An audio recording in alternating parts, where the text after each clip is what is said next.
Partir en léger retrait. Regardez, c'est un cheval compliqué, le 15. Attention, devant, on est au galop derrière.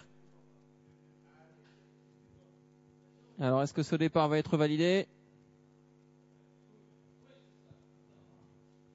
Voilà, c'est parti à l'instant. Plusieurs concurrents ont perdu beaucoup de terrain avec les numéros 6 et 8 qui prennent le meilleur départ. Virginia Gallenstein et Amélie Ice.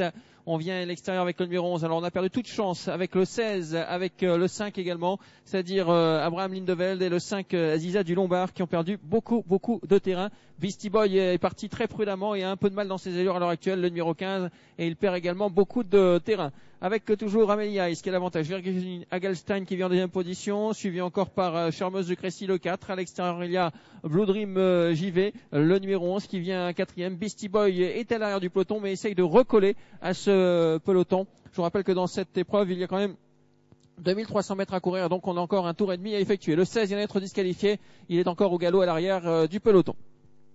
On va rentrer dans le deuxième tournant de cette épreuve. Et cette fois, on retrouve en tête le numéro 11, Blue Dream JV, qui a forcé l'allure. Et à l'extérieur, Amore Passo, qui force l'allure à son tour pour venir s'installer aux commandes. En troisième position, nous avons Charmeuse de Crécy. Amélie Ice a légèrement rétrogradé. Il n'est plus que quatrième désormais. C'est le numéro 8, avec également le 6, qui est dans son sillage, Virginia Gallenstein. Pendant ce temps-là, Vic Drogonoff, le 12, se rapproche à son tour à l'extérieur. Circus Broline est en 8-9e position à l'heure actuelle, au centre du peloton. On va repasser devant les tribunes avec Amore Passo qui a l'avantage, le 2 accompagné par le 4 Charmeuse de Crécy. Sur une deuxième ligne, nous avons bien placé le numéro 12 avec des ressources, Vic Drogonoff, le 11 Blue Dream JV qui est le long de la corde, avec également sur une troisième ligne le numéro 10 qui attend dans leur sillage Volomite Magdalene, ainsi que le 8 Amélie Ice, suivi encore par le 6 Virgin Hagelstein, et encore un peu plus loin nous avons Alessio Lobel et puis Beastie Boy qui est à l'extérieur, toujours parmi les derniers.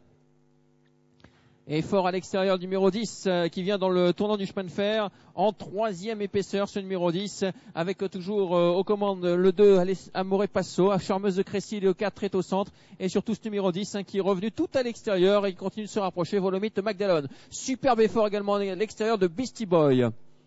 Bientôt le boulet d'en face, toujours sous la conduite de Amore Passo, le numéro 2, attaqué sèchement par le 10, Volomite Magdalene, alors qu'on va rentrer dans le tournant final, et puis Blue Dream JV qui est dans leur sillage avec beaucoup de ressources. Tournant final, avec toujours Amore Passo qui a l'avantage. En deuxième position, nous avons le numéro 10, Volomite Magdalene, Blue Dream JV qui attend son heure sagement, suivi encore par le numéro 8, Amélie Ice, et le 6, Virgin Hagelstein. Oh là là, on a beaucoup de ressources avec Blue Dream JV qui va sans doute déboîter dans l'ultime ligne droite. L'ultime ligne droite, justement, avec le 2, Amore Passo qui a toujours l'avantage. En deuxième position, Volomite Magdalene, mais surtout à l'extérieur, Blue Dream JV qui est lancé par Kurt Martens. Blue Dream JV qui fait la différence maintenant et qui va sans doute filer au poteau. Attention à l'extérieur, on finit vite avec le numéro 12 également, Vic Drogonoff. Victoire pour le numéro 11, Blue Dream JV. Deuxième place pour le 12. La troisième place sans doute à la photographie entre le 7, le 10, le 2 et le 9 qui terminera sixième en retrait. Victoire donc numéro 11, Blue Dream JV. Deuxième place pour le 12.